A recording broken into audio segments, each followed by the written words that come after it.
Sergeant Major Lucas Hayden, 78, stood at the gleaming counter of Meridian Provision and Company, his hand resting on a polished walnut cane. The young clerk sneered, eyeing the row of miniature medals pinned conspicuously inside Luke's patched field green jacket. "Just costume jewelry, sir. No discount for that." Luke paused. The words hit like a slap, and the air around him seemed to hold its breath. The store's ambient jazz, the kind that normally filled the space with warmth, now cut through the silence like a cold knife. Anger and humiliation danced across his face, the faint tremor in his hand betraying the storm inside. These weren't mere trinkets. They were symbols, markers of battles fought, of friendships lost, of scars that would never fade. The silver star, the bronze star with V, the purple heart, they were not decorations, but stories. His stories. His sacrifices. But the clerk didn't see that. He just saw an old man, bent with age, holding on to symbols of a forgotten time. His laugh, a sharp, bitter sound, echoed in Luke's ears as he struggled to keep his composure. "Sir, you're wasting my time," the clerk added, his voice thick with indifference. Luke's chest tightened, but he remained silent. His back straightened, the weight of years spent in uniform grounding him in place. His mind flickered back to a time when that uniform had commanded respect, when his name had meant something. Not anymore. The clerk turned away, likely expecting Luke to leave, perhaps to slink out of the store with his dignity bruised. But Luke stood firm, his cane now pressing a little harder against the polished floor as he squared his shoulders. The rest of the store seemed to hum with its own life, patrons milling about, unaware of the exchange, absorbed in their own worlds. Luke couldn't leave. Not yet. Not until something changed. Years earlier, Luke had been a sharp-eyed infantry leader in the rugged mountains of Afghanistan. His mind drifted back to those jagged peaks, where the air was thin and the sky endless. The land itself seemed to breathe with the same hostility that had made his days there a relentless grind of survival. He remembered the early mornings, when the sun rose blood-red over the horizon, casting long shadows that seemed to stretch across the earth as far as the eye could see. He'd lead his men through those treacherous hills, keeping his eyes peeled for insurgents hiding among the crags. It wasn't supposed to be like this. The mission had started out with hope, fresh from the briefing, eager to make a difference. But everything had turned to dust under the weight of mortar fire. "Take cover," Luke had shouted, his voice barely audible over the roar of explosions. His men had scrambled, diving for any form of shelter they could find. The deafening chaos was a blur, the sky fractured by the streak of incoming shells. In the middle of that hell, Luke had been forced to watch his two closest friends, Dan and Mike, fall. The mortar had hit just a few feet from their position, and the shockwave sent them tumbling. He'd reached for them, tried to drag them to safety under fire, but it had been too late. They were gone before they could even make it to the medics. His leg had been injured in the blast, a shard of metal ripping through his calf as he dove to shield another soldier. The pain had been sharp, agonizing, but it had been nothing compared to the ache in his chest. He had lost his brothers in arms, and the weight of that loss had sunk deep into his bones. The days blurred into one another after that. The hospital. The surgeries. The recovery. His leg had never been the same again, stiff, painful. He couldn't run anymore, couldn't keep up with the others. But he still led. He still fought. It was then that the medals had come, the silver star for bravery under fire, the bronze star with V for valor, the purple heart for the wounds he'd carried back home. The ribbons had been presented to him in a ceremony that felt almost surreal, a quiet reminder of the sacrifices that had been made, both his own and his fallen comrades. But none of that mattered here. The medals, the service, the sacrifices, all of it seemed meaningless now, reduced to nothing more than mockery by a young clerk's scorn. Luke's hand instinctively touched the ribbons through his jacket. The pain in his leg had never truly gone away, not even after all these years. The physical ache was a constant companion, but it was nothing compared to the weight of the memories, the faces of the men he couldn't save, the brotherhood lost forever. Now, here in this upscale store, the world had moved on. And Luke was just another relic of a forgotten past. But he wasn't ready to be forgotten, not yet. Luke had walked into the Meridian store that morning with a simple hope, to enjoy a cup of coffee. Black, no sugar. Just a small comfort in a world that often seemed so out of touch with his past. Every Monday, veterans like him were offered a free cup, a small gesture of recognition in an increasingly disconnected society. Luke didn't expect much, but he came to appreciate those moments, sitting quietly by himself, savoring the warmth, remembering.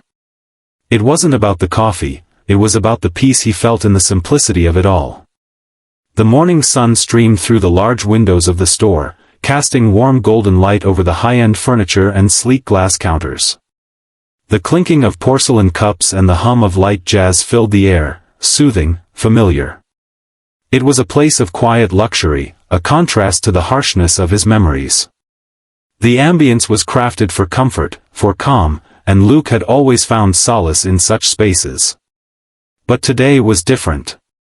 From the moment he stepped inside, he felt the tension. It wasn't immediately obvious. The store was calm, almost peaceful, with a few patrons browsing, sipping coffee, and chatting softly. But the moment his feet crossed the threshold, something shifted. He wasn't sure if it was just his mind playing tricks on him or if he had become overly sensitive in his old age. Regardless, he felt the eyes of the young clerk, Cole, on him, sharp, judgmental. Luke didn't think much of it at first, continuing to shuffle slowly toward the counter, his cane tapping with each step. His right knee ached, nothing new there. A sharp twinge of pain always reminded him of the injury from the blast years ago. It had never fully healed. But he pushed it aside, as he always did. He had long learned to endure. It was the mental strain, the constant questioning, that gnawed at him. The feeling that time was slipping away, that people were moving on, and that his sacrifices were becoming forgotten, obsolete. "Can I help you?" Cole's voice snapped Luke out of his thoughts. It was an ordinary question, one Luke had answered 1,000 times in his life. But this time, there was something in the clerk's tone that made his stomach tighten. Luke nodded, handing over his VA card without a word. It was a small, familiar ritual. It shouldn't have mattered, but for some reason, it felt like a challenge. Luke had done his part. He had given his youth, his energy, and his body to the service of his country. And yet, here he stood, seeking the barest of recognition, a simple cup of coffee. But now that recognition was being denied. Something flickered in Cole's eyes, a look that made Luke's chest tighten. Cole took the card, barely glancing at it before tossing it onto the counter. "Veteran?" he asked, as though the word itself held some kind of mockery. "Yes," Luke replied, his voice steady despite the sudden surge of frustration that clawed at him. The clerk gave him an almost imperceptible once-over, then raised an eyebrow. Luke could feel the sharpness of the younger man's gaze slide down the length of his jacket. The medals. The ribbons. The insignia. It was all there, proudly displayed, each one representing a chapter in a life that few could fully understand. Luke could almost feel the clerk dismissing it all. His lip curled in what could only be described as a sneer. "Those?" Cole muttered under his breath, though loud enough for Luke to hear. "Costume jewelry. I'm not giving you a discount for that." Luke's hand tightened on his cane, his knuckles whitening. His breath caught in his throat, and for a moment, he simply stared at the young man across the counter, trying to process what had just been said.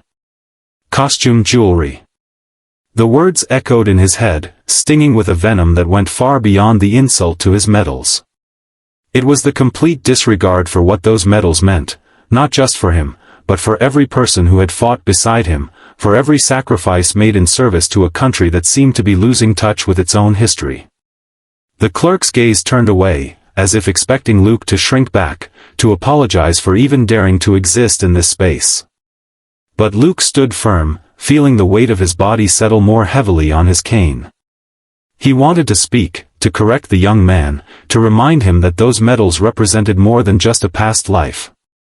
They were the echoes of comrades lost, of wounds still raw. But he didn't say a word.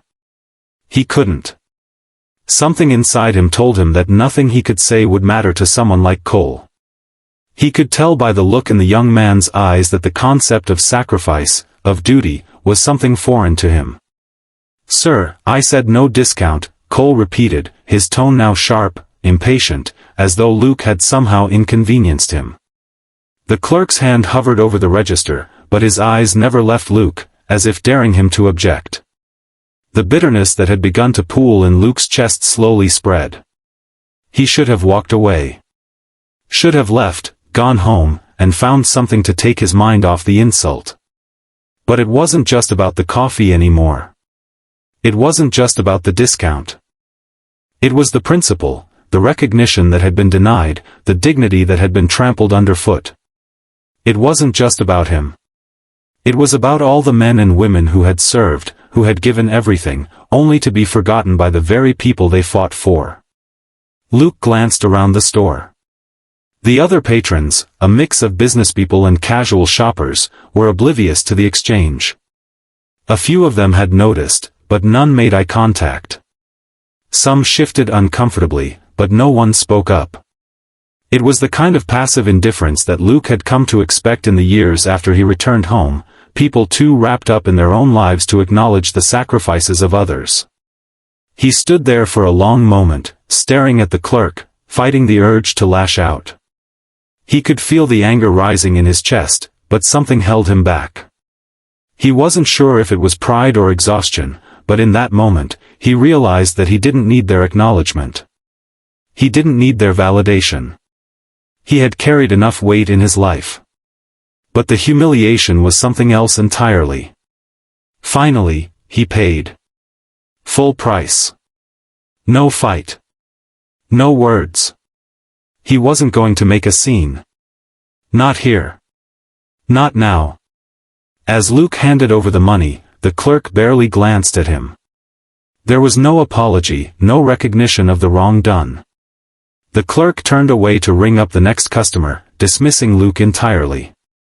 With his coffee in hand, Luke turned toward the door. He could feel the weight of the medals on his chest, the heat of their significance burning through the fabric of his jacket. He didn't need to look down at them, he could feel them there, each one a reminder of the years he had given. But outside the store, as he stepped into the bright, bustling street, the world felt even colder. Luke stepped outside, the door swinging shut behind him with a soft chime. The rush of cool air hit him like a slap to the face. He paused for a moment on the sidewalk, taking in the noise of the city. People moved in all directions, absorbed in their own lives, their own concerns. The world around him seemed to hum with its usual indifference, and yet, in that moment, Luke felt more disconnected than ever. His hand, still gripping the coffee, trembled slightly. The bitterness of the drink seemed to mirror the bitterness in his heart. He had fought so hard for so long, and now here he was, a shadow in a world that barely remembered him. The medals that had once commanded respect now seemed like little more than heavy burdens, weighed down by the years and the invisible scars of war. Luke turned and slowly made his way to a polished bench just outside the store, one of the few places with a clear view of the entrance. He settled onto it, the cane resting beside him, the weight of his tired body sinking into the cool metal. His knees ached, his back stiffened, but it was the weight of his memories that truly wore him down. The bench was in a quiet corner of the plaza, far from the main bustle, where people often hurried past, lost in their own thoughts. It was a place of solitude, of brief respite. Luke often found himself here, when the world felt too much, when the noise, the reminders of a life lived in service, grew too loud. As he sat there, the faint clinking of porcelain cups and the soft murmur of conversations drifted from the store behind him. He wondered if anyone inside thought about the man who had just left, if anyone noticed the silent storm that had passed through the door. Probably not. People rarely thought about veterans unless they were on a pedestal, celebrated for a brief moment in time. A family walked by, laughing softly, the children bouncing ahead while the parents strolled hand in hand. They were oblivious to him, caught up in their own world of joy and innocence. Luke couldn't help but watch them, his mind flashing back to a time when he had been a part of that world, a time before the war had carved its deep lines into his soul. He thought about his own family, his wife, and how they had tried to piece together a life after he returned from Afghanistan. But even then, it hadn't been the same. The distance had grown between them, the silent spaces filling with unspoken words, until they drifted apart, as so many did. A soft voice interrupted his thoughts. "They don't understand." Luke turned slightly, finding an elderly woman sitting on a bench just behind him. She was leaning slightly forward, her frail hands resting on a walking cane of her own. Her eyes were kind, but there was a heaviness in them that spoke of long years, of battles fought, maybe not the same kind of battle as his, but battles nonetheless. Luke nodded silently, a flicker of gratitude crossing his face. He had heard those words before, spoken by others who had seen the same kind of disregard, the same kind of ignorance. The woman smiled gently, as if she understood the unspoken connection between them. She didn't offer platitudes. She didn't try to make him feel better with empty words. There was just quiet understanding, shared in that one simple phrase. It was the kind of acknowledgement that Luke had longed for inside the store but had been denied. They sat in silence for a few moments, both lost in their own reflections. The city continued around them, oblivious to the weight of their shared history. People came and went, some in pairs, others alone, rushing by with their heads down. The world seemed to spin faster than Luke could follow, and yet, for a brief moment, he felt a sense of peace sitting beside this stranger, both of them quietly watching the world move on without them. But as the minutes passed, the stillness was broken by the harsh beep of Luke's phone vibrating in his pocket. He pulled it out, his hands slow and steady as he unlocked the screen. It was a direct call, one that made his pulse quicken. The name that flashed on the screen brought a surge of both warmth and familiarity. Brigadier General Catherine Reynolds. Luke stared at the screen for a moment, then answered, his voice steady but laced with quiet urgency. "General." "Luke," came her voice, calm but authoritative, the same voice that had once commanded entire divisions. It was a voice that carried the weight of experience, the weight of battles fought not just on the ground, but in the hearts of those who had served. "I heard what happened. I'm on my way. I'll be there in a few minutes." He didn't need to say anything more. She knew. She always had.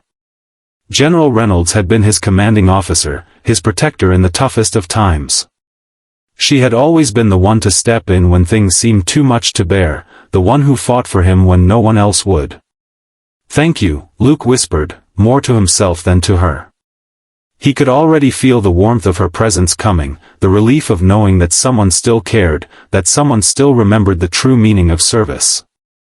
He hung up and sat back, his eyes drifting once more to the entrance of the store.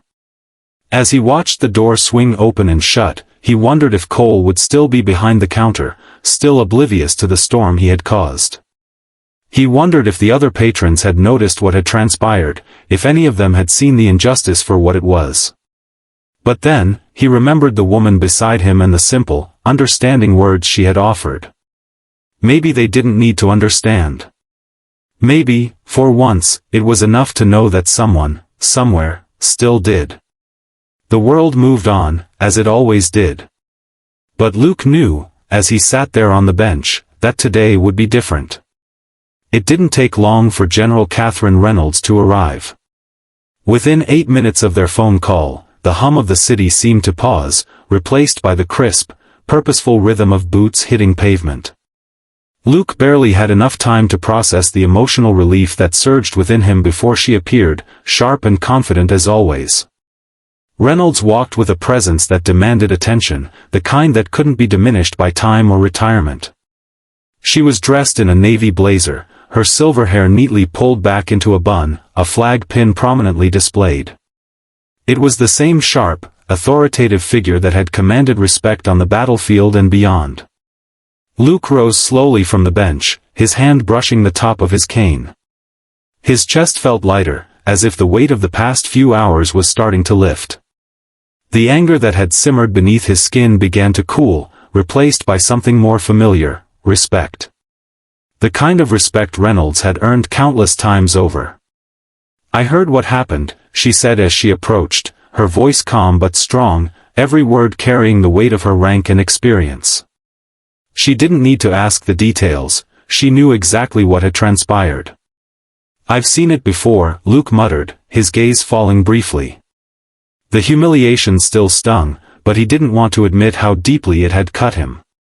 "Of course you have," Reynolds replied, as if she knew that pain intimately. "But this time, it's different." Luke raised an eyebrow, confused. She nodded toward the store entrance. "We'll make sure they remember who you are. And they'll learn, Lucas. It's time they understand." He wasn't just talking about the store. He was talking about the world outside these walls, the larger society that seemed to forget about those who had sacrificed so much. His medals, his service, they were all reminders, but they had faded into the background. It was time for them to be seen again. Without further delay, Reynolds led the way into the store, her pace brisk, determined. Luke followed behind her, his cane tapping rhythmically against the floor. She wasn't asking for permission. She was taking control. Inside, the atmosphere had shifted. The usual hum of the store now felt charged with anticipation. Cole, the young clerk who had mocked him earlier, was standing behind the counter, looking more nervous than ever. His eyes flitted between Reynolds and Luke, unable to hide the discomfort on his face. Reynolds wasted no time. She walked straight to the counter, commanding the space with her presence. The other patrons, who had been previously oblivious, now took notice, their gazes flicking between her and the quiet figure of Luke standing beside her. "This is Brigadier General Catherine Reynolds, U.S. Army, retired," she announced, her voice amplified by the store's PA system. "A wounded and decorated veteran, Sergeant Major Lucas Hayden, was just insulted here. That is unacceptable." The words hung in the air. Luke felt every pair of eyes in the room turn toward him. For a moment, he wasn't just an old soldier with forgotten medals. He was a person who had been seen. Reynolds turned toward Cole, who stood frozen, the color draining from his face. She didn't wait for him to speak. "You don't know Sergeant Major Hayden, do you?" she asked, her voice steady. Cole stammered, barely able to form a response. "And no, ma'am." Reynolds didn't let him off the hook. "Then let me remind you," she said. "This man has fought in battles you will never see. He has bled for this country, lost friends, and carried scars that will never fade. His medals are not costume jewelry. They are the marks of a life lived in service, a life that many people like you take for granted." The room was silent, the weight of her words settling on everyone present. Cole looked like he wanted to sink into the floor, but Reynolds wasn't finished. She turned to the store manager, who had appeared in the background, looking tense. "Apologize," Reynolds ordered, her tone leaving no room for argument. The manager hesitated but eventually stepped forward. I'm sorry," he muttered, his voice lacking the confidence Reynolds had commanded. "We didn't know. We shouldn't have dismissed what's deserved." It wasn't the apology Luke had hoped for, but it was something. It was enough for now. Reynolds turned back to Luke. "Would you like to hear their formal apology?" she asked quietly. Luke nodded, his chest swelling with a quiet pride. He wasn't sure why he was still surprised that Reynolds had this power, the power to demand accountability, to make people see what they had ignored for so long. The manager's apology, while awkward and rushed, was a start. Luke didn't need their pity. He didn't need the donation they promised. He didn't need anyone to tell him what he already knew about himself. But this moment, this small recognition, was for all the men and women who had served. It was for the countless others who had been brushed aside or forgotten. It was a symbol of something larger. Reynolds turned to the rest of the staff. Because of this, the store will be making a donation in Sergeant Major Hayden's name to the Soldiers' Resilience Foundation.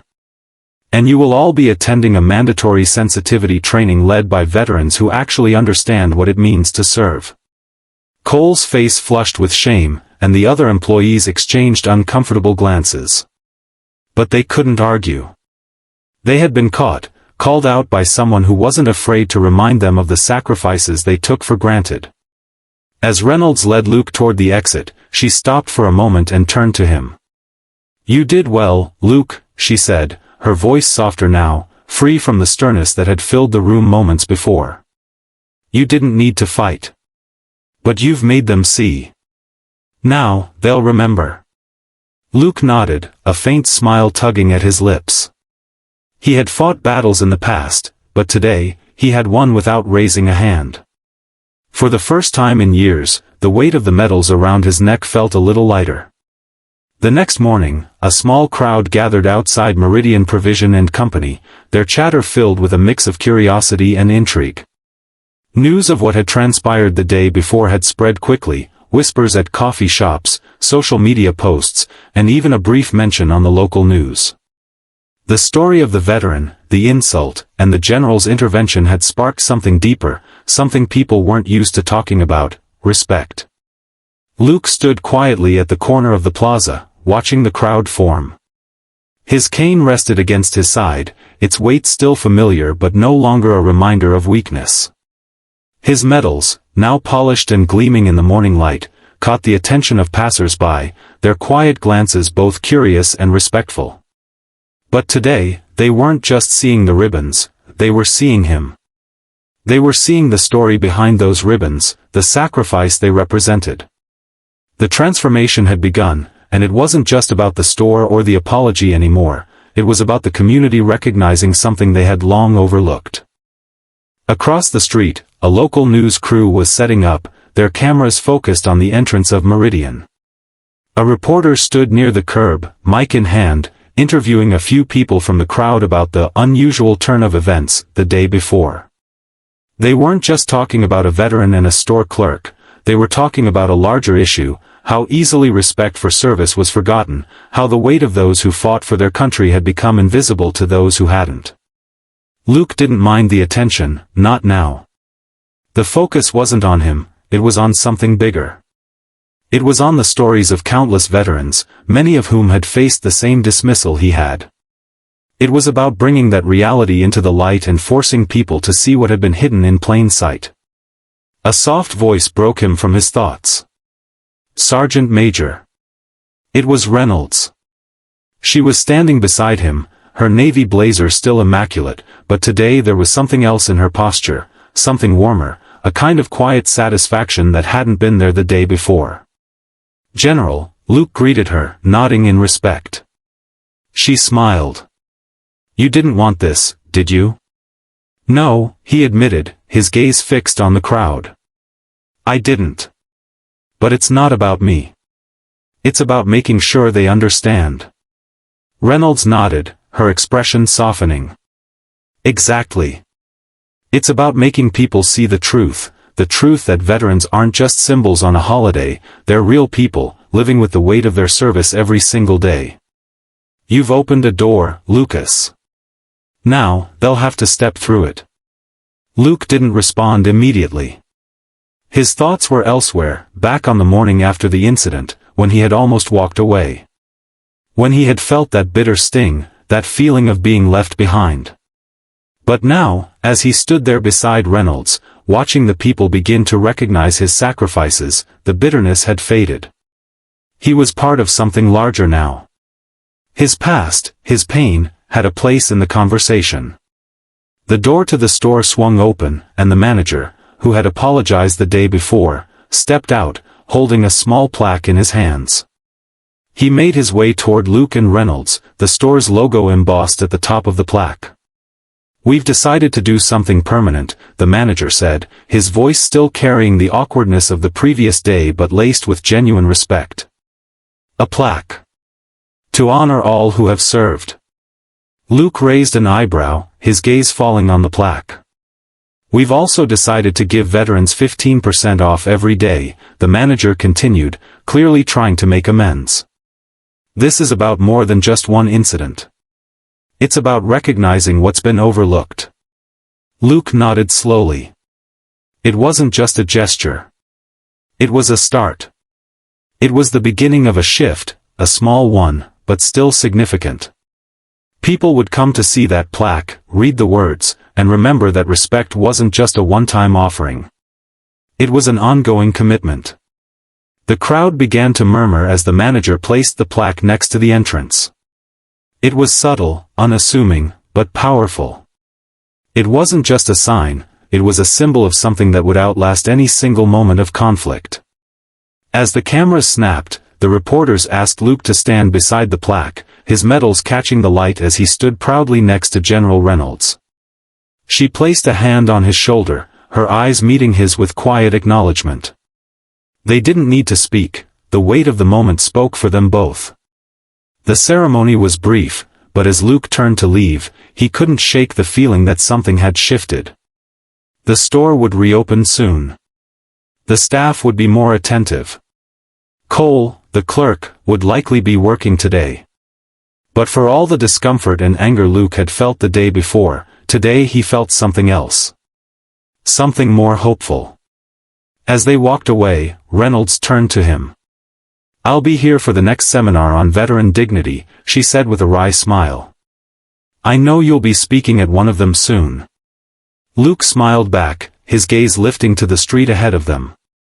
"I think it's time for me to start telling the story." "All of them?" Reynolds nodded, her eyes gleaming with pride.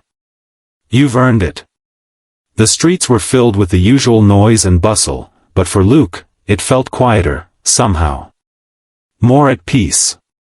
He had left his mark, and now, others would see the truth, not just about him, but about all who had served. There was still a long road ahead, but for the first time in years, it didn't feel so heavy. As the sun rose higher, Luke felt a renewed sense of purpose. It wasn't the store's plaque that mattered, it was what that plaque represented, the acknowledgement that veterans, no matter how long it had been, would not be forgotten. Silent victory.